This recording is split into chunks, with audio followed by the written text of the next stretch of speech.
Որքանով է անվտանգ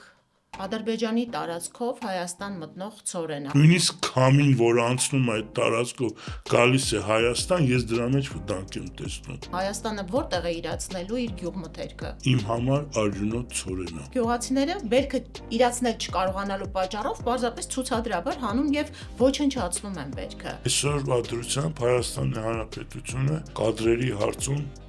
բոբիկ է։ Մի շարք մասնագիտությունների գծով արդեն պահանջարկ չկա, դիմորդներ չկան։ Իրականում կաթի գինը պետքա բարձր լինի, որտեղ պահանջարկը մեծ է։ Գյուղամիջի ճանապարհը ասֆալտապատվում է եւ գյուղացիները բոլորը գոհ են, երջանիկ։ Չնայած որ գյուղի 80%-ը արտագնա աշխատանքի է մեկնել, Բանկի բարձր տոկոսադրույքներով, ֆանտաստիկ բարձր վարկերից մեր գյուղատնտեսությունը չի զարգանա։ ուղղակի անտերություն է տիրում այստեղ։